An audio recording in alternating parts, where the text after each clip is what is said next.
Bueno, buenos días a todos, a todas. Muy agradecido de estar acá en San Juan. Las autoridades del rectorado han hecho todo lo posible para que esta presencia sea multiplicadora y que me lleve hermosos recuerdos de San Juan. Algunos de ellos imborrables, como el temblor de esta mañana, que por supuesto forman parte ahora de una cuestión inesperada de mi visita. Cuando le contaba esto a mi familia por teléfono, Guillermo, el chofer, me miraba y decía, había sido cobardón el correntino este, ¿no? Pero bueno, muchas gracias. Realmente, Analía y todos los que en el día de ayer he conocido y he participado en actividades con ellos, no tengo más que palabras de agradecimiento. Yo preferí plantear esto como una conversación porque mi historia puede ser la de muchos de ustedes.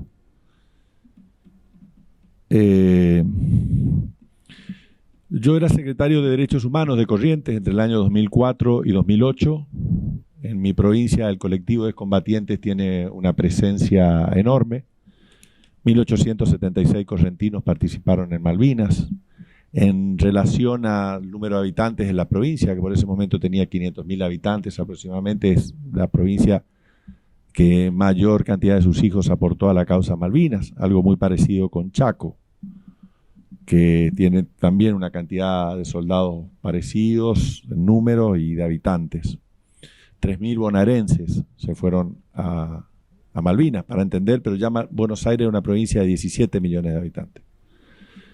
En el agosto se estrenaba la película Iluminados por el Fuego, del hoy ministro de Cultura, Tristan Bauer, y yo organicé el estreno nacional en un cine, alquilé un cine e invité a todos los combatientes que quisieran venir. La verdad que fue un impacto emocional muy grande, porque uno podía ver los protagonistas de las películas luego al lado de uno, ¿no? Más viejos, más gordos, más pelados, con su familia, sus hijos, sus nietos algunos, pero era una íntima unión entre pantallas y sillas. Y ahí aparece la escena de un soldado torturado por sus propios jefes.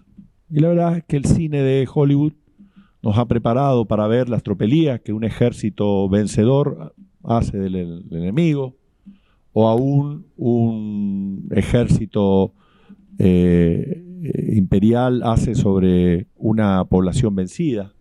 Pero pocas veces el cine muestra crímenes cometidos contra la propia tropa, ¿no? Sobre todo por este concepto de que la unidad de los soldados, el cuidado colectivo de soldados que están arriesgando su vida y en consecuencia su país, su pueblo, su familia, su nación, hace que haya un espíritu de cuerpo que permitiera soportar esas circunstancias de la mejor manera.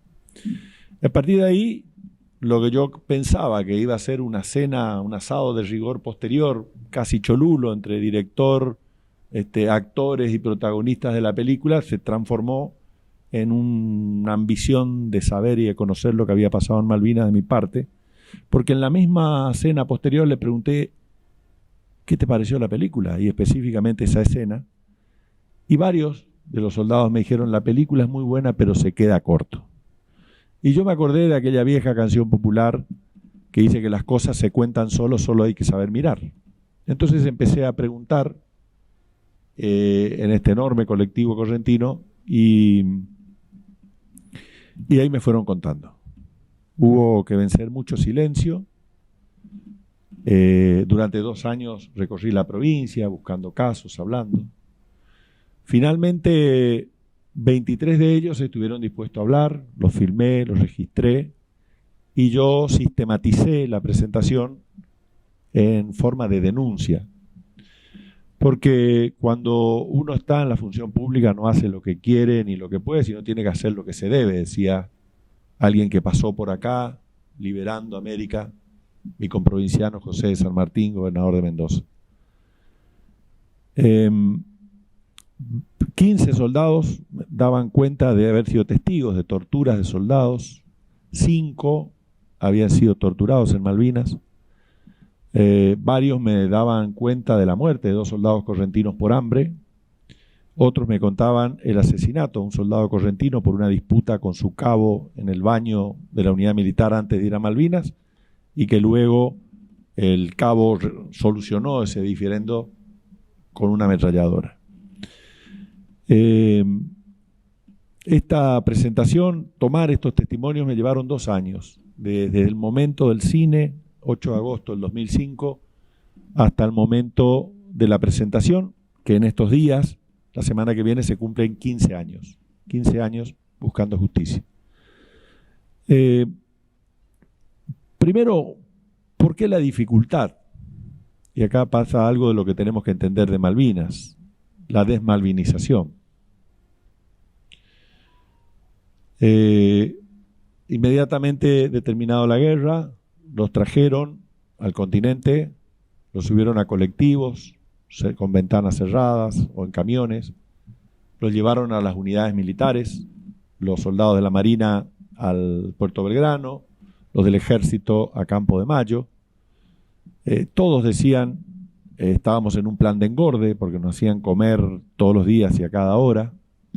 Antes mi investigación, además de estos soldados que murieron de hambre, dio cuenta de que todos los soldados perdieron entre un 30 y un 40% de su peso corporal en un periodo muy extremo de tiempo, porque la recuperación fue el 2 de abril y la derrota el 14 de junio, pero hay tropas que siguieron llegando hasta fines de abril, hasta la fecha de interrupción del puente aéreo entre el continente y las islas. Entonces, en periodo de casi menos de 60 días, el resultado fue fatal para algunos soldados. Entonces, ahí empezó la desmalvinización. Después vamos a hablar de cómo se plantea la desmalvinización y por qué es tan importante esto.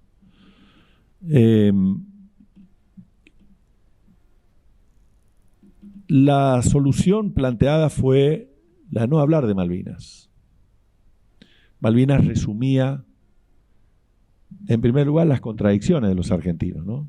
Aquellos que habían ido a avivar a Galtieri, otros que expresaron su amor por la dictadura, otros que habían sostenido los planes de hambre, de patria financiera y de ultraliberalismo de Martínez de Oz y toda su escuela de Chicago. El 2 de abril se levantaron antiimperialistas. Otros que pensaron que la guerra era una cuestión de un gran River Boca que se medía en vez de goles por barcos hundidos o aviones caídos, olvidándose que en la guerra hay seres humanos. Yo coincido con Alberdi, aquello de que la guerra es un crimen y tal vez el mayor crimen que el ser humano puede imaginar cometerlo contra otros seres humanos. Luego ha sido tanto la desmalvinización que los soldados me contaban que durante mucho tiempo no podían decir que eran combatientes de Malvinas cuando buscaban trabajo porque eran inmediatamente los locos de la guerra. Algo de eso mencionó el rector en su discurso, que felicito el contenido del mismo. Claro, ¿quién quiere tener un loco en la oficina, en el negocio, en la pyme, en la fábrica, en la industria, compañero de trabajo? Nadie. Entonces debían ocultar esa condición. Inclusive en el año 88, el gobernador Duhalde de la provincia de Buenos Aires eliminó la existencia de la Dirección de Inteligencia de la Policía de la provincia de Buenos Aires. Y a partir de ahí todo ese acervo documental pasó a ser el Archivo Provincial de la Memoria. Y ahí uno encuentra todos los enemigos públicos del país a los ojos de la inteligencia policial y militar en determinados momentos, ¿no? Entonces aparecen gremialistas, aparecen sacerdotes, políticos, oradores incendiarios, militantes, ¿no? Ya agrupados en distintas categorías como factor terrorista, factor subversivo, factor gremial, factor prensa. Y en septiembre del 82, los combatientes de Malvinas de La Plata, por ejemplo, empezaban a agruparse para pedir prótesis para los lesionados, becas, acceso a la universidad. Recordemos que la dictadura estableció grandes impedimentos, no solamente los aranceles, sino también la necesidad de dar exámenes de ingreso y tener cupo para ello. Pedían acceso libre, pedían planes de trabajo en organismos estatales, en empresas estatales, y esas reuniones ya aparecen en el archivo de la Dirección de Inteligencia de la Provincia de Buenos Aires como factor subversivo, ¿no? Los héroes de la patria hasta el 14 de junio, cuando empezaban a organizarse para sostener la causa Malvinas y buscar cuestiones típicamente gremiales, ya eran subversivos para el poder autoritario de la Argentina para septiembre de 1982. En 5 meses, en menos de 5 meses, pasó ese enorme viraje represivo. Luego yo me fui a denunciar porque entendí que los ejes de la política pública de derechos humanos, memoria, verdad y justicia tenían que alcanzar a los combatientes. En ese gran limbo de los 80 y de los 90, los soldados quedaron al margen de la vida nacional. Yo tengo para mí una frase de un gran patriota latinoamericano, Augusto César Sandino, que decía: un soldado que le da toda su tierra sin esperar nada más que un palmo de ella para yacer, merece ser escuchado, comprendido y respetado. Y tengo para mí que no siempre la democracia argentina respetó, escuchó la voz y la palabra de los combatientes de Malvinas. Entonces, por eso también ese lapso de 2 años de tomarme el tiempo para escuchar con total libertad y respetando los tiempos, ¿no? Las víctimas no hablan cuando deben, las víctimas hablan cuando pueden, ¿no? Y escuchar, esperar los tiempos de las víctimas es fundamental para entender lo que les pasa. Sabiendo además que el dolor de las víctimas siempre se mide en tiempo presente.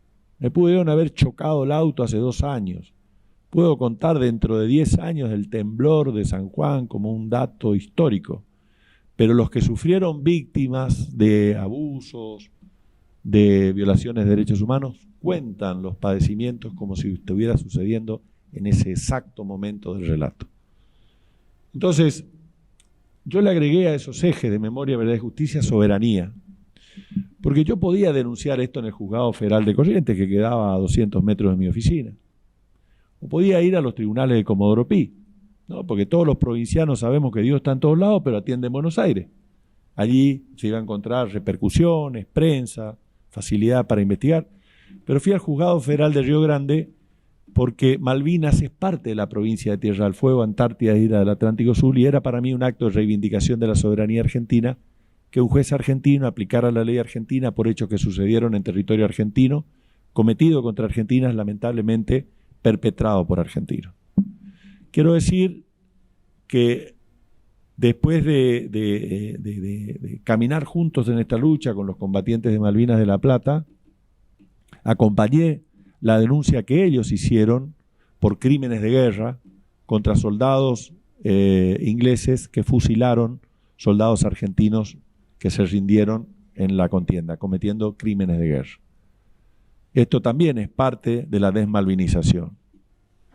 La Cancillería argentina nunca permitió que los pedidos de informe del Juzgado Federal Argentina llegaran a Gran Bretaña. Y tenemos para mí un escándalo, que es que Scotland Yard investigó estos crímenes y la justicia argentina no los haya investigado. Luego recorrí la Argentina buscando testimonios, dando charlas, conferencias, explicando, hablando y sumando nuevos compañeros de lucha, ¿no? Malvinas es una causa colectiva y como toda causa colectiva es una causa de muchos padres, de muchos brazos, de muchos protagonistas. Malvinas necesita los brazos de todos nosotros. Entonces allí aparecieron una enorme cantidad de personas de buena voluntad y deseosos de justicia y de militar la causa Malvinas y se fueron sumando a esta búsqueda de justicia. Hoy, de hecho, esta causa es querellada por la Secretaría de Derechos Humanos de la Provincia de Buenos Aires, por la Comisión de la Memoria y por el Centro de Excombatientes de Malvinas de La Plata. Hoy hay 200 testimonios de esto que se encuentran producidos en el Juzgado Federal de Río Grande. Hay 95 militares imputados hasta antes de ayer. Ayer el fiscal federal de Río Grande imputó a oficiales por torturas por antisemitismo, soldados torturados por su sola condición de judíos, y por abusos sexuales cometidos por cuadros contra algunos soldados. ¿Sí? El número de imputados ha aumentado ayer y seguirá aumentando. La causa fue considerada de lesa humanidad por la magistrada interviniente, la Cámara de Comodoro confirmó, pasó a la Cámara de Casación, que dijo que eran crímenes comunes, esto fue en el año 2012. En el 2012 pasa a la Corte, y la Corte estuvo 3 años durmiendo esta causa, y en el 2015 resolvió en 3 renglones, literalmente 3 renglones. Yo digo que demoró 1 año para escribir cada renglón la Corte de estos temas, y decidió no expedirse sobre el fondo y sacarse el saco de encima, pese a que el procurador ante la Corte pidió que se consideren crímenes de lesa humanidad y que se investigue. Eso generó, esto fue en febrero del 2015, en el interín se presentaron a la causa amicus curiae, entre ellos la DAIA, por ejemplo, invocando la condición de judíos de muchos soldados, torturados por su condición de tales en pleno escenario bélico frente al enemigo inglés, y en el cual algunas de estas torturas se presentaron incluso bajo cañoneo enemigo. Luego de ese 2015, 15 días después, en la apertura del año parlamentario, la entonces presidenta Cristina Fernández se solidariza con los soldados y dice que va a acompañar en su reclamo ante la Comisión Interamericana de Derechos Humanos. Y como testimonios de ello, desclasifica todos los secretos de Malvinas. Yo tengo para mí ya a esta altura 3 grandes logros de esta causa. Lo primero, desde Freud para acá, sabemos que cuando lo indecible, lo indescriptible, lo terrible, lo siniestro, se pone en palabras, a partir de allí empieza la sanación de las personas. Entonces, esto permitió a muchos combatientes poner en palabras y romper el silencio que no habrían podido decir ni siquiera a sus familias lo que le habían pasado en Malvinas. Hay que entender que la tortura en ese escenario es un acto de poder, y yo lo asimilo mucho con lo que le pasó a una enorme cantidad de mujeres víctimas de violencia sexual, de abuso sexual, donde el goce del perpetrador, del violador, está en el sometimiento físico de la persona. Acá, por eso hay violaciones para personas de 90 años alojadas en geriátricos, inmovilizadas, de parapléjicos, de sordomudos en Mendoza, el caso tan aberrante de este asilo en Mendoza. Y con el caso de los que sufrieron vejámenes de todo tipo en Malvinas pasa algo parecido, ¿no? Es el poder el que somete de la manera muy arbitraria. Rita Segato, cuando analiza, se internó por meses en un pabellón de violadores en una cárcel de San Pablo y sacó una conclusión diciendo que el violador en realidad tiene un discurso moral, ¿no? Porque dice, vos no te portabas como mujer, usabas vestido corto, eras muy provocadora, ¿no? Hay un discurso moralista en el perpetrador sexual. Y acá el discurso moralista estaba dado en: te tuve que torturar, no obedecía mis órdenes, mataste una oveja y estaba prohibido, pediste comida a los ingleses y estaba prohibido, tomaste una lata de durazno y estaba prohibido, te quedaste con un paquete de galletitas y estaba prohibido, ¿no? Un discurso moralizante del acto de abuso de poder que hizo que se silenciaran los soldados por años. Desmalvinización. Todos los soldados me contaron que a su vuelta, por normativa militar, tuvieron que realizar un informe. Esto también, oficiales y suboficiales. Y inmediatamente eran recibidos por un oficial de inteligencia que le decía: de esto ni una palabra, ¿no? Vas a ser considerado traidor a la patria, te podemos hacer un consejo de guerra. Y hay que recordar que los jóvenes de 18 años en dictadura crecieron toda su adolescencia en dictadura. Distinto a un joven de hoy de 18 años que ya lleva 2 generaciones de argentinos viviendo en libertad, que tiene una relación con el poder totalmente distinta a la que teníamos nosotros que cursamos la secundaria en dictadura. A mí me echaron de un colegio secundario porque tenía el muy subversivo y terrorista objetivo de juntar fondos para ir a Bariloche a joder con mis compañeros. La formación de ese equipo de estudios generó, de ese equipo de alumnos para juntar plata, era un acto subversivo para las autoridades militares de 1981 y me echaron del colegio por eso y tuve que ir a terminar mis estudios en otro lado. Entonces, hoy esto no pasa, hay una relación con el poder de jóvenes que crecieron en libertad y en democracia totalmente distinta.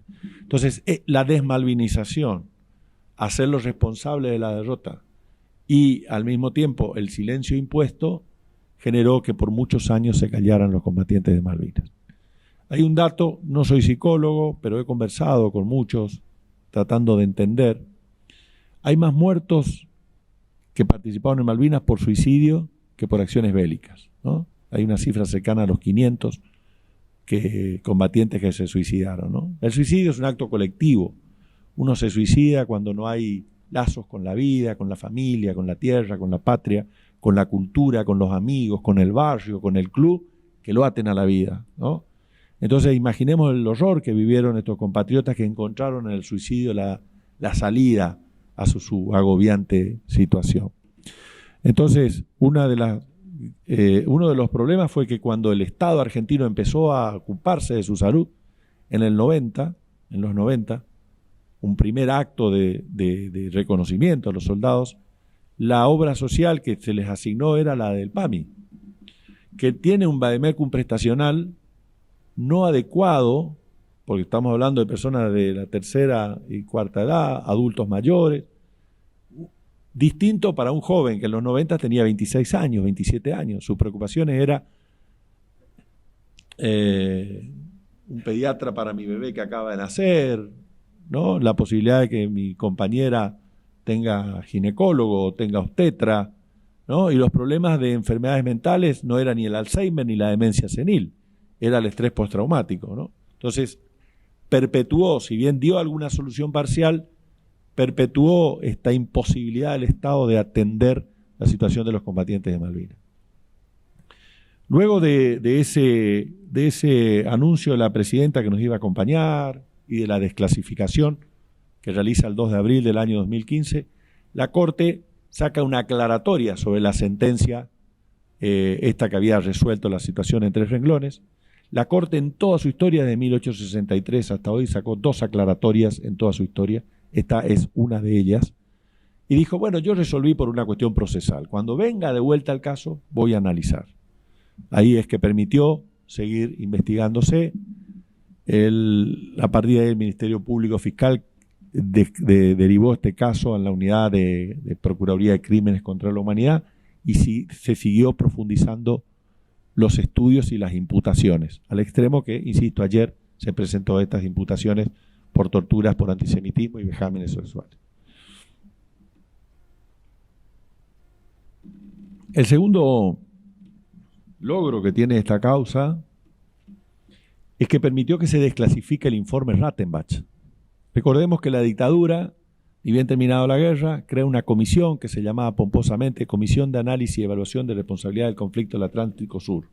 CAERCAS era la abreviatura militar. Pero estaba a cargo del general más antiguo de las Fuerzas Armadas, un general de formación prusiana, teórico de la guerra, profesor de la Escuela de Guerra de varios países de América, de la Escuela de la Defensa Nacional, el general Rattenbach, y él preside una comisión que hace un informe que no escucha la voz de los combatientes, analiza solamente los informes de los oficiales y los suboficiales, y termina con un informe lapidario diciendo Malvinas fue una aventura militar y política. En este punto del partido agrego que para mí nada nos alejó más de la recuperación de Malvinas que la guerra. Y después voy a avanzar en esto. Dice, y esto generó tal escándalo, fue publicado en una revista, 7 días, allá por agosto, septiembre del 83, a días de las elecciones que consagraría como presidente al doctor Alfonsín. Y en ese momento la dictadura resuelve, junto con otras medidas, asegurar su impunidad y dispone el archivo de las actuaciones. Recordemos que por ese momento se dicta una ley de autoamnistía, por ese momento la dictadura ordena la destrucción de toda la documentación vinculada con la lucha antisubversiva y el destino de las personas desaparecidas. Y como tercer paso ordena los archivos de todas estas actuaciones, que eran denuncias por crímenes cometidos por oficiales y suboficiales en Malvinas, los archiva.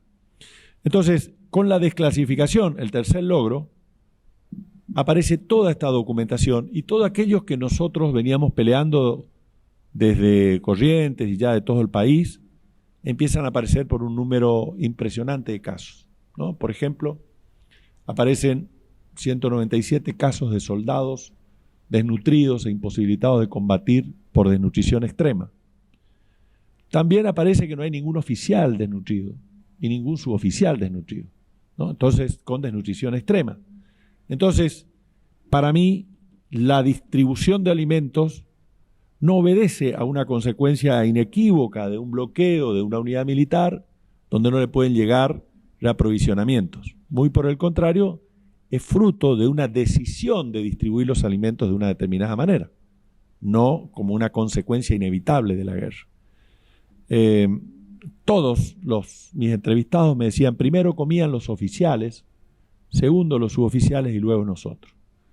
El guiso de fideos con carne comían completo los oficiales, ya el fideo para los suboficiales, y a nosotros nos quedaba el arrocín, dicen, ¿no? Y además hay un episodio que aparece en mi investigación, que es que todos los que combatieron en Malvinas, cuando aparece un cañoneo o un avión, por el sonido se sabe más o menos dónde iba a caer, si iba a caer cerca, si iba a caer lejos. Entonces la alternativa es, decían, pica cerca, entonces a correr, al sálvese quien pueda, o quédate tranquilo, cae lejos. Pero en una de esas ocasiones, los soldados asaltaron las carpas de los suboficiales, los oficiales, para abrir los baúles repletos de comida y comer desesperadamente bajo el cañoneo enemigo, ¿no? Entonces se llama perdido por perdido. Era lo mismo morir de un cañoneo o morir de hambre. Luego, entonces, este es el tercer momento de desclasificación. Y ahí hay un elemento central de la desmalvinización que nosotros estamos rompiendo con este tipo de actos. El 15 de mayo hay un informe del batallón 601 de inteligencia. Todos los 601, comando, artillería, caballería, inteligencia, en la jerga militar quiere decir que dependen directamente del comando del jefe. Entonces, es como quien le hace los insumos necesarios para que el jefe realice dé las órdenes e imparta las órdenes. Y el batallón 601 de inteligencia en su informe dice, ya plantea la derrota.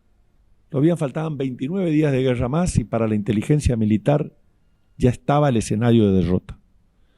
Entonces dice, tenemos que evitar que las acciones de los familiares de los caídos en combate y de los veteranos de guerra, con sus acciones públicas, generen conmoción en el frente externo y alteren el frente interno.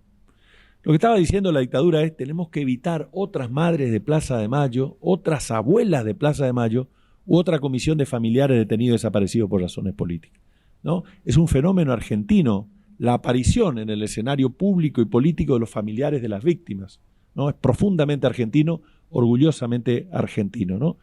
Yo colaboré con la Comisión de Verdad del Brasil, con la Comisión de Verdad del Paraguay, he estado en muchos lugares y es tremendo escuchar, nosotros acá no tuvimos unas madres de Plaza de Mayo, nosotros acá no tuvimos unas abuelas. Entonces, la dictadura plantea una estrategia comunicacional, que es que se van a hablar de Malvinas solo los altos militares. Por eso uno ve en los programas de televisión, ve generales, coroneles, y todo de hechos heroicos, y vamos a callar las otras voces. Entonces el discurso de desmalvinización hace que uno esté acostumbrado a escuchar rambos y no a las miserias que toda guerra tiene. Y uno hasta llega a no entender cómo es que se perdió si solamente escuchamos rambos y solamente escuchamos el desempeño heroico y extraordinario, que así lo fue, de la Fuerza Aérea. ¿Cómo uno no entiende? Porque se le quita el análisis de la guerra en el contexto de la dictadura militar. La guerra de Malvinas no se entiende si uno no lo analiza desde la perspectiva de la dictadura militar. una dictadura militar que tomó el país con 4.000 millones con 7.000 millones de dólares de deuda externa y lo dejó con 50.000, que cuando tomó la participación de los trabajadores en el PBI era el 50% y cuando lo entregó era del 26%, generó miles de quiebres, fundamentalmente en las economías regionales, con las nuestras del norte, como la de Cuyo, el cierre del proyecto de sustitución de importaciones por la inserción de la Argentina en un esquema de distribución internacional del trabajo distinto, el nacimiento de las fases prácticas junto con Chile de la escuela de Chicago, de las enseñanzas de la escuela de Chicago, la patria financiera, y estaba desplomándose la economía argentina y había empezado a aparecer la primera marcha de los 25, ¿no? Saúl Ubaldini, las primeras reformas, lo del 30 de marzo. Entonces, no se entiende por qué Galtieri había dicho en un intento amenazante en febrero de ese año, el proceso de reorganización nacional tiene plazos no objetivos y las urnas están bien guardadas. Y nosotros la verdad es que hemos hecho un gran esfuerzo desde la militancia de derechos humanos para sacar la palabra proceso y poder decir dictadura cívico-militar, y hoy hasta le agregamos eclesiástica. Pero yo creo que hay que decir también que se autodenominó proceso de reorganización nacional porque vino a reorganizar este modelo de país expresado claramente por Martínez de Oz en su discurso el 1 de abril, cuando dijo, estas son mis medidas, que tuvo una enorme similitud con medidas que después aplica el doctor Carlos Menem y el ingeniero Mauricio Macri en sus políticas gubernamentales. Entonces, hoy esta causa logró que no existiera secretos para los argentinos la cuestión de Malvinas. Uno puede decidir no enterarse, pero puede enterarse si quiere. Puede ver los informes Rattenbach, puede ver los informes desclasificados y puede escuchar conferencias como estas en un espectáculo, en un ámbito de aula magna como este. Luego, a partir de ahí es que hoy le decía a algunos de los decanos con los que estuve charlando, la gente de ingeniería, le decía, Malvinas tiene mucho que ver con la ingeniería, y me miraban con cara de asombro. Voy a tratar de explicar por qué. Porque mirar Malvinas desde esa perspectiva, uno va incorporando otras cuestiones. Por ejemplo, el Centro de Combatientes de Malvinas, de la mano de un abogado querellante de esta causa. Yo, por razones profesionales, me tuve que retirar de la querella, pero pasó a ser querellante un abogado muy talentoso, que había sido abogado de la familia Tinerman en la causa von Bernix y en la causa Echecolat, en La Plata. Me estoy refiriendo al doctor Alejo Ramos Padilla, hoy juez federal de Dolores, y ex de Dolores y ahora de La Plata, que él piensa la cuestión Malvinas desde 3 valores que el movimiento de derechos humanos ha consagrado: el derecho a la verdad, el derecho a la identidad, la lucha de las abuelas, y el derecho al duelo. El derecho al duelo, los libros sagrados de la humanidad hablan del duelo, ¿no? El derecho de cada persona a decidir del destino final de los restos de sus seres queridos según sus valores, su cosmovisión, su cultura. O la tragedia griega, para los que no son creyentes, ¿no? El diálogo de Antígona con Creonte, ¿no? Aquello de cuando Antígona entierra a su hermana y Creonte le dice, ¿qué hiciste? Y Antígona le dice, es un derecho de los hombres a poder enterrar a nuestros seres queridos, ¿no? Estaba diciendo algo que era derechos humanos sin decirlo. Y el derecho a la identidad, que es de neto cuño argentino, que fue incorporado a los tratados de derechos humanos a partir del artículo 8 de la Convención de los Derechos del Niño. Es un orgullo saber que en las universidades del mundo entero se estudia esto y se dice la cláusula argentina, ¿no? Yo creo que con justicia debería decirse la cláusula de las abuelas de Plaza de Mayo. El derecho a la identidad y el derecho a la verdad. Y esto lo aplica un amparo que plantea en el año 2011, por el cual se pide que Argentina, se obliga al Estado Nacional, en el marco del derecho internacional humanitario, a obtener negociaciones con la Cruz Roja y con Inglaterra, para permitir la identificación de 123 tumbas NN en el cementerio de Darwin. Ahí había 123 tumbas que decían Aquí NN, soldado argentino solo conocido por Dios. Y nosotros creemos que fueron conocidos por alguien más que por Dios. Fueron con una familia, con una cultura, con un amor. Algunos eran rockeros, otros chamameceros, otros tangueros. Seguro tenían familia, hijos, novias, padres. Y eso es la identidad de una persona. Entonces, por eso identidad, duelo, es que se plantea este amparo y finalmente Inglaterra obviamente no reconoció ante una política exterior muy malvinera que tenía Néstor y Cristina Kirchner, no aceptó firmar este convenio y lo hace el 8 de diciembre del 2016 con el ingeniero Macri, con el gobierno. Nosotros celebramos ese acto porque nosotros anteponemos la cuestión humanitaria que las familias tenían y lo celebramos y lo aplaudimos. Lamentablemente, el gobierno anterior utilizó ese acto humanitario como para presentarlo como canje por el pacto Forador-Duncan, que es un pacto que no pasa por el Congreso de la Nación, pero que significó algo como que marca una hoja de ruta para la Cancillería Argentina. Cuando uno mira Forador-Duncan, 2006, septiembre del 2006, el convenio humanitario fue el 8 de diciembre, 2 meses después, uno se da cuenta que los reclamos históricos de Inglaterra estaban plasmados allí, ¿no? Las partes acuerdan, las partes definen, las partes sostienen.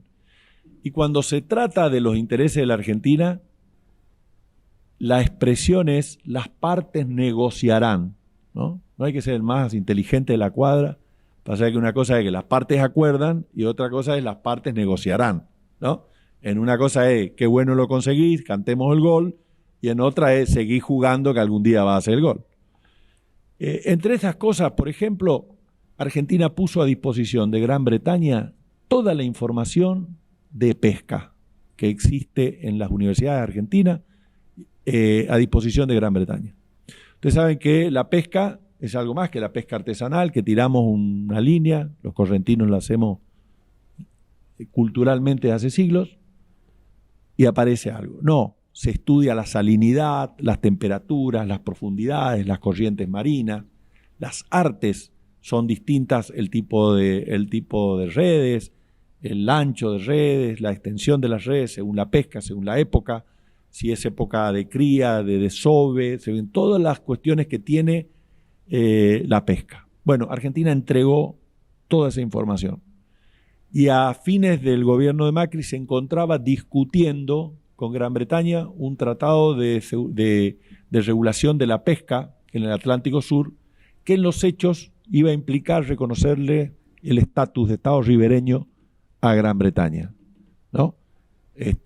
Uno puede negociar desde el gobierno de San Juan con el gobierno de Mendoza.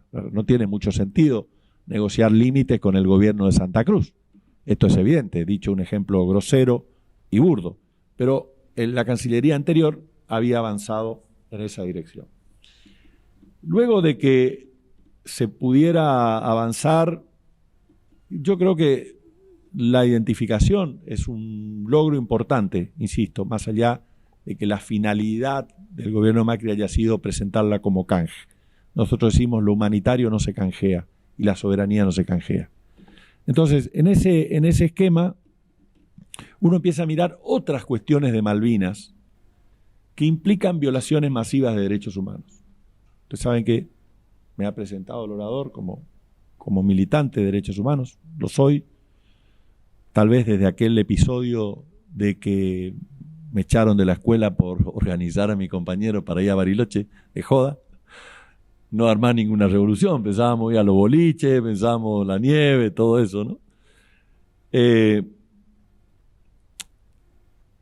Primero que Malvinas, vuelvo a esto, nada nos alejó más de Malvinas que la guerra. Fines de los 60, los 70 hay una enorme cantidad de documentos oficiales ingleses que hablan de lo costoso que implica mantener Malvinas. Malvinas hasta ese momento era una especie de colonia agropastoril cuya única utilidad económica era la cría de ovejas. Viene en los 60 el extraordinario alegato de la Cancillería de Arturo Illia, el alegato Ruda, que logra que Naciones Unidas reconozca la situación colonial de Malvinas y ordene a las naciones a empezar procesos de descolonización. Durante la presidencia, la tercera presidencia del general Perón, avanzó a niveles de papers, una denominación, ustedes saben que la diplomacia antes usaba el francés, ahora usa el inglés, y paper es una cosa de borrador de trabajo, ¿no? Cuando se sentaban las partes y establecían primeros trazos gruesos de lo que iba a implicar un proceso de transferencia de soberanía con un régimen especial para los pobladores, muy similar a lo que Inglaterra y China celebraron para Hong Kong, y en la línea y en la tónica de lo que plantea la cláusula transitoria primera de la Constitución Nacional, ¿no? Un proceso en el cual se admite incluso un régimen especial para obtener la recuperación de las Islas Malvinas. Bueno, la muerte de Perón terminó con ese proceso y la dictadura logra avanzar en un proceso de negociación con Gran Bretaña que se había dado en 2 rondas de negociaciones. En el mismo 1982, bajo el paraguas y el auspicio de Naciones Unidas en Nueva York, se dio una ronda de negociaciones sin conclusiones, ¿no? La diplomacia, si hay algo que hay que tener en diplomacia, es paciencia y más paciencia, ¿no? Y una segunda ronda de negociaciones fue en marzo, en el momento que estaba estallando el conflicto en las Georgias. Antes, y esto es parte del proceso de descolonización que nos debemos, cuando cedemos automáticamente toda la nomenclatura y la toponimia de los lugares a los ingleses y dejamos de pensar que las Islas Georgias eran las Islas San Pedro, ¿no? Hay un dato extraordinario de las Islas San Pedro, que llegaron a tener hospital, llegaron a tener fábricas, cementerios, escuelas, porque era un centro ballenero importante. Las Islas San Pedro, en el mismo momento que estallan las huelgas patagónicas en 1922, masacradas por disposición del gobierno de Hipólito Yrigoyen y el coronel Varela, en el mismo momento se instala en las Islas San Pedro el primer soviet del mundo, porque esa idea anarcosindicalista que recorría por la Patagonia Argentina en Santa Cruz también llega a San Pedro, ¿no? Y fue reprimida brutalmente, pero digo, como muestra de una conexión hasta de tiempos políticos en las Islas Georgias y en la Patagonia Argentina. Entonces,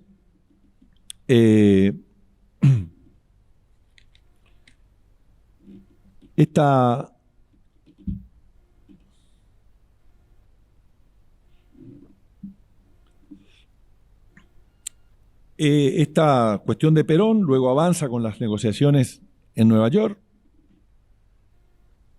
Y les pido que pensemos un segundito cómo era la vida cotidiana del habitante de Malvinas el 1 de abril de 1982, o hasta el 1 de abril. Vivía de la cría de ovejas, vendía toda una empresa, la FIC, la Falkland Island Company, y le compraba toda la empresa. Tenía escuela bilingüe pagada por el Estado argentino, tenía un aeropuerto construido por el Estado argentino, aviones, conexión aérea por líneas aéreas del Estado, la ADE, una empresa, la línea aérea de la Fuerza Aérea. El operador de la torre era un brigadier, un alto militar de la Fuerza Aérea. De hecho, los colaboradores directos que Menéndez arma con su equipo cuando le dan la decisión de que iba a ser el gobernador de Malvinas junta a todos los integrantes de la Fuerza Aérea que habían estado en Malvinas años anteriores.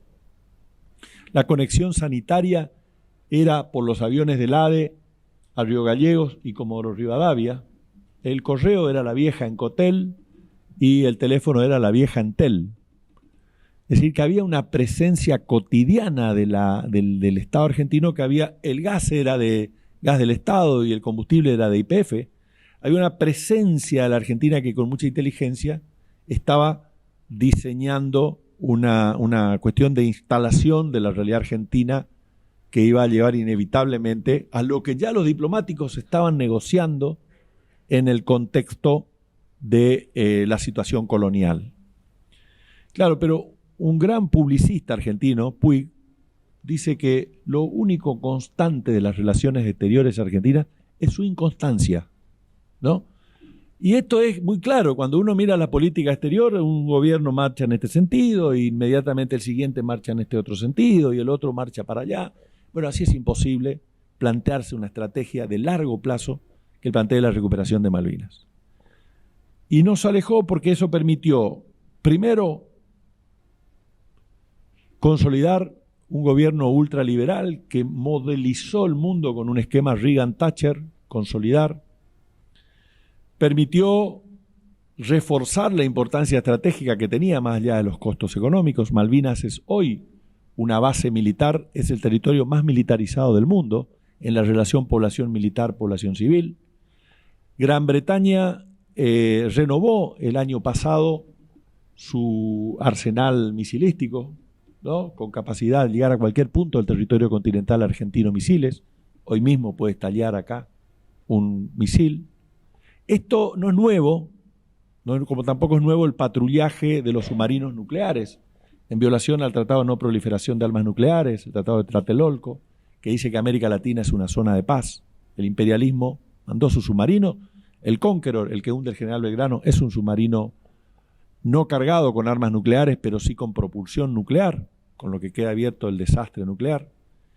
Y si faltaba algo conocer, tengo acá el discurso, un artículo acá que recoge el discurso del canciller Cafiero hace 3 meses en el Comité de Desarme de Naciones Unidas en Ginebra. Es la confirmación absoluta de que Gran Bretaña llevó a Malvinas armas nucleares, ¿no? Dice el artículo, que lo hace un cuyano, el secretario de Malvinas, Guillermo Carmona, que es público, está en Infobae, y leo porque a mí no termino no termina de serme suficiente los recursos dialécticos, humanos, pedagógicos, docentes para explicar la contundencia de este informe. El arsenal nuclear presente en la flota británica representaba una alta proporción del arsenal nuclear del Reino Unido. Consta la presencia de 31 armas nucleares y que las mismas fueran transportadas por las embarcaciones el portaaviones Hermes, 16, el portaaviones Invencible, 11, el Resource y el Fort Austin 2, que eran 2 naves de transporte militar. Además, constan algunos detalles de la redistribución del arsenal nuclear que realizaron los mandos británicos para evitar el fuego argentino. Y después habla además, el arsenal de carga de este armamento representan en su totalidad una potencia de entre 15,5 y 310 kilotones. Acá hay gente de la ingeniería que supongo que sabrá explicar mejor qué significa cada uno de estos kilotones. Pero a modo de referencia, la bomba Hiroshima tuvo una potencia de 15 kilotones. Es decir, Argentina estuvo expuesta a una potencia media en kilotones equivalente a una o más bombas de Hiroshima, ¿no? Y termina la nota diciendo: el Reino Unido nos expuso a un escenario dantesco. Esta consolidación de la base militar no juega sola, ¿no? Así como en la humanidad estaban las grandes murallas que defendían, hoy los esquemas defensivos son bases que permiten comunicación en pocas horas. Esto hay que mirar en un mapa y pensar Diego García en el Índico, ¿no? Que es el caso opuesto al de Malvinas, donde la población se siente expulsada y dice: queremos nuestra autodeterminación y queremos echar a los norteamericanos que se quedaron con la isla, al revés, con los ingleses que se quedaron en la isla y le alquilan a los norteamericanos. En Malvinas dicen lo opuesto: respetemos la autodeterminación de los pobladores porque es población implantada. Y hay que analizar con Ascensión, que ya tuvo un rol en la guerra de Malvinas, con Tristán da Cunha, con Santa Elena y con algunas de las bases que están en el Caribe anglófono. Y al mismo tiempo, si uno mira hacia el Pacífico, más allá de la isla Diego Fernández, hay una base que es chilena, hay una base militar inglesa, ¿no? Entonces, en pocas horas los aviones de transporte militares pueden saturar de población militar de hacer falta. Entonces, cuando uno dice, bueno, ¿qué rol juegan estas bases? Bueno, primero, sostener las rutas de comunicación, de transporte de materia prima del sur al norte.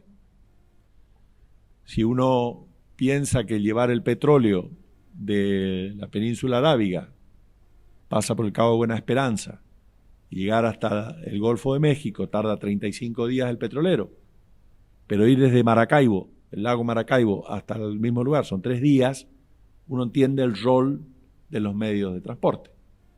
Y si faltaba alguna explicación práctica de esto, hay que pensar el episodio del año pasado, donde un fantástico portacontenedores de 400 metros de eslora encalló y bloqueó el canal de Suez. El canal de Panamá tiene una capacidad determinada, no tiene de hecho hay hoy generaciones de portacontenedores más amplios que eso, no pueden pasar por el canal. A ellos les beneficia el cambio climático porque ya están recuperando rutas por el Ártico, antes imposibles de usar, pero las naturales del sur siguen siendo el estrecho de Magallanes que une los dos Pacíficos.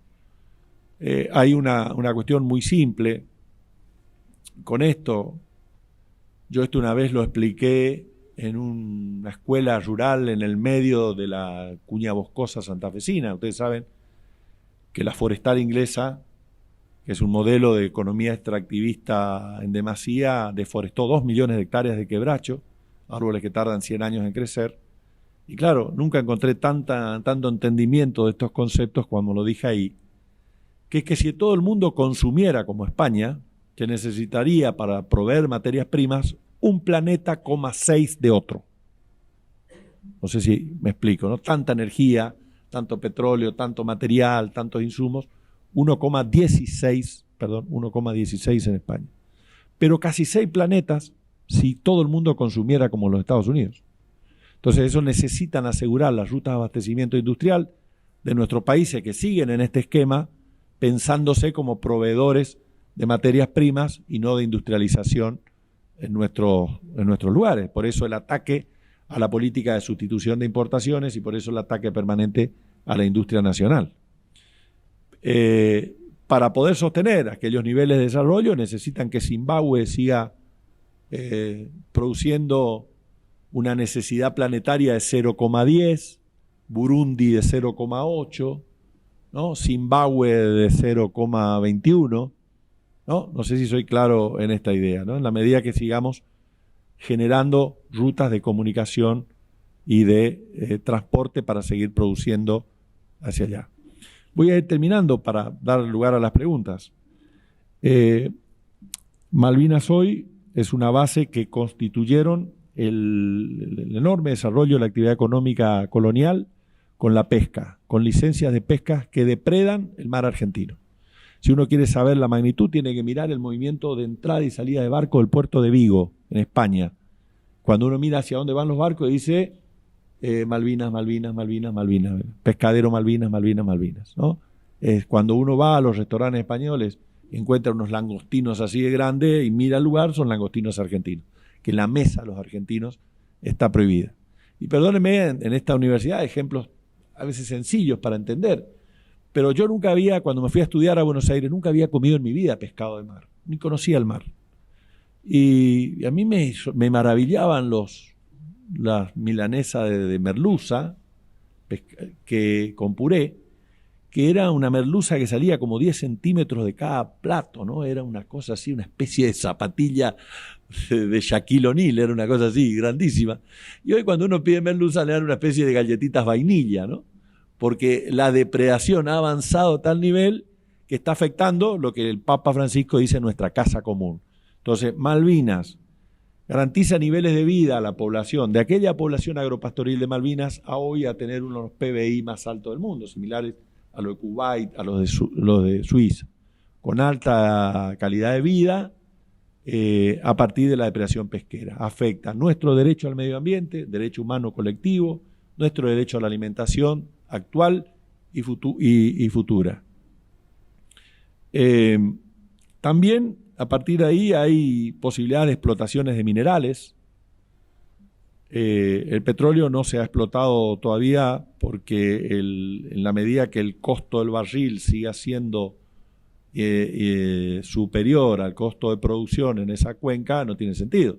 Pero ya vimos que con la guerra Ucrania-Rusa ha subido el costo del barril y vaya uno a saber hasta cuánto va a llegar y vaya a saber cuándo va a empezar a ser rentable en términos económicos la explotación petrolera en la cuenca Malvinas.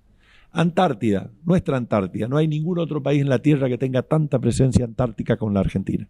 Desde 1904 hay una base en las Islas Orcas del Sur que Argentina instaló una estafeta. Durante 2 años estuvo ahí un conscripto de 16 años, el soldado Acuña, poniendo sellos postales porque el sello postal era una marca de soberanía por aquellos tiempos. Luego vino el general Perón y el proyecto antártico del general Pujato, que permite una integración de una Argentina bicontinental, al extremo que en el año 50 se cambia la representación geográfica de las Malvinas y se muestra la Argentina bicontinental, ¿no? Yo soy de la generación que tomaba los mapas y había un cuadrito abajo y había una especie de porción de pizza que nos decían esta era la Antártida, ¿no? El mapa de Marcato. Y la verdad es que la dictadura en el 55 termina ese modelo de representación geográfica, que era una Europa, antes y después del mapa de Marcato, ¿no? Una Europa sobre representada, una África diminuta, raquítica, y cuando uno transforma el mapa en las dimensiones reales se da cuenta de otra perspectiva geopolítica territorial.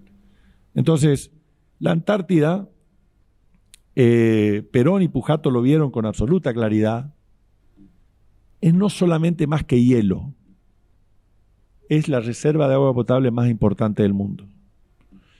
Claro, yo explicaba esto a los correntinos antes de la gran seca de este año. Recién el rector me mostraba el césped, me decía, mira, la seca, ¿no? La bajante del río Paraná está a niveles, ahora está creciendo, pero llegó a alcanzar a niveles inferiores a la bajante de 1944.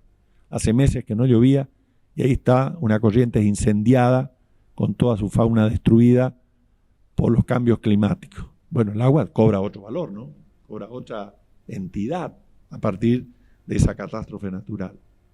Pero además, en en la Antártida, hay minerales, hay gases, combustibles, y ya las farmacéuticas mundiales extraen de allí cerca de 200 productos medicinales, 200 patentes medicinales. Sabemos después de la pandemia que los laboratorios en esa gran lucha de intereses y geopolítica no son carmelitas descalzos, que le preocupan mucho la obtención de riqueza de la forma que sea, y ahí hay 200 patentes medicinales que se extraen de los extremófilos, ¿no? Estos microorganismos que se aprendieron a vivir por el frío y generan hoy utilidad para la industria farmacéutica. Entonces la Antártida es negocios, riqueza, trabajo para los argentinos. No solo ciencia, no solo investigación, bienvenido sea, pero es también riqueza para los argentinos.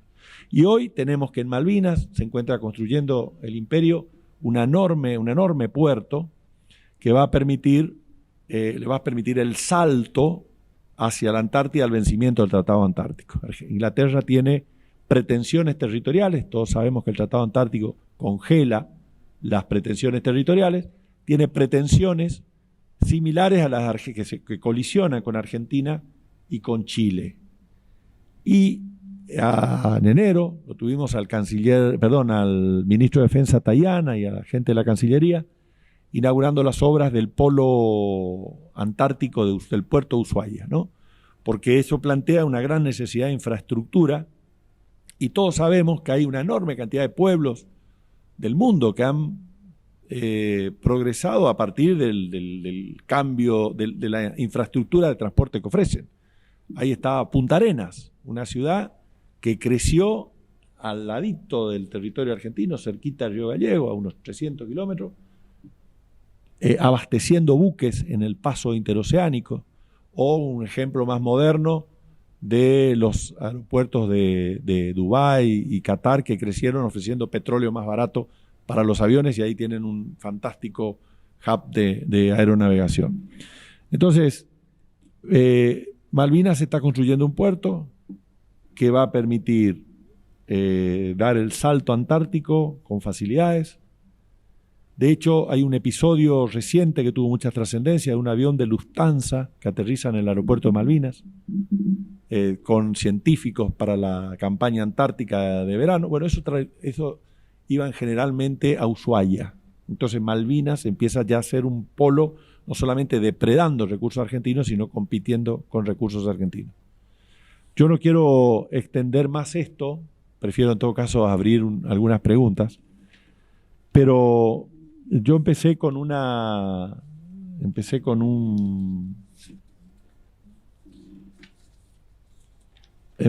cuestión de derechos humanos.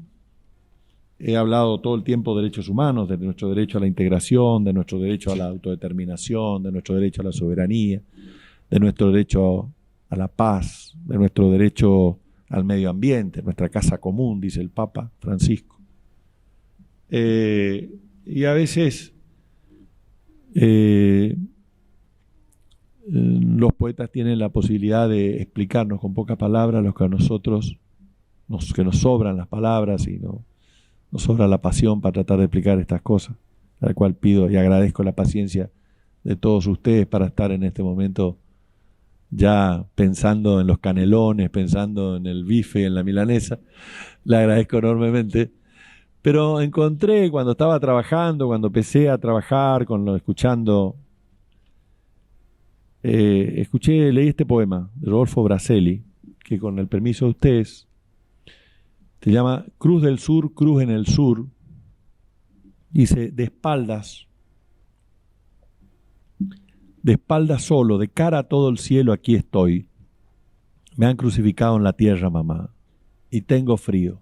¿Sol hubo alguna vez? Sin semblante, sin salida, el pavor negó mi corazón. Me duele tanto el aire. ¿Cómo era respirar, mamá? Y esta noche, qué oscura se ha vuelto la noche, sin una estrella, sin el lucero, sin un pedacito de luna. Ay, si mañana va a ser como hoy, no me despiertes, mamá. La noche y la intemperie continúan implacables. ¿Estás ahí? ¿Dónde estás? Nadie, nada. Te estoy llamando, alarido, no me responde tu aliento. Pobrecita mamá, pronto te dirán madre. Ay, madre, madre, ¿por qué me has abandonado? Hijo, hijito, ya vuelvo. He salido a buscar a la patria. No vayas, madre, no vayas, detente. A la patria la han saqueado. ¿Los saqueadores, hijo? ¿Quiénes son? Son ellos, los que inflando el pecho y alzando el mentón miran los desfiles desde el palco, los bien comidos, los bien abrigados, los mal paridos, los que nunca se rozaron el honor, los que eructan el grito sagrado. Son ellos, mamá, los siempre ilesos. Al estaqueado contra la tierra tan crucificado, ahora el cielo lo mira desde muy arriba. Pero no se baja al cielo, se queda en el cielo, indiferente o estupefacto, aterrado o acielado. ¿Y Dios? Dios no puede ver lo que no ve, y entonces se tapa la mirada, se tapa el error. Dios mío, gime Dios. Silencio y sur, y cruz del sur, y cruz en el sur. La escandalosa impunidad de la nieve. Damas y caballeros, aquí no ha pasado nada, como siempre. Y yo siempre me permito reemplazar la expresión final del poeta para decir: aquí ha pasado mucho. Porque estamos en una universidad pública pensando Malvinas, homenajeando a los que dieron la vida por Malvinas, soñando con una Argentina libre, soñando con una Argentina justa, soñando con una Argentina soberana, soñando con la industria nacional, con estudiantes argentinos que inunden nuestras Islas Malvinas, nuestra Antártida y todo el país, porque creo que el verbo en este tiempo es malvinizar. Malvinizar, habrán visto ustedes, no es prepararse para la guerra. Nada nos alejó más de la Malvinas que la guerra. Malvinizarse es exigir de nuestros políticos, nuestros diplomáticos, nuestros legisladores, una coherencia en la defensa del interés nacional y además algo muy sencillo que puede ser la historia de cada uno de nosotros. Nadie ama lo que no conoce. Tan sencillo como eso. Si no conocemos Malvinas, no podemos exigirle a nadie pasión por Malvinas. Alfredo Palacio, siendo diputado, promovió una ley que implicó la introducción en todo el sistema escolar argentino del libro de Paul Groussac, que eran los derechos argentinos sobre Malvinas, ¿no? Paul Groussac lo hizo en francés, era francés, director de la Biblioteca Nacional, y en homenaje a la Argentina escribió sobre los derechos argentinos en las Islas Malvinas. La difusión de ese material en las escuelas sostuvo la escuela pública, hizo que la escuela pública sostuviera Malvinas. No tengo ninguna duda que hoy la decisión de recuperar la soberanía, de luchar por la ciencia nacional, los satélites nacionales, las boyas que miden la salinidad de los mares y preparan los mejores artefactos de pesca, tienen que surgir de la Universidad Nacional. Por eso es un enorme orgullo para mí hoy estar pensando con ustedes desde la Universidad Nacional de San Juan. Muchas gracias.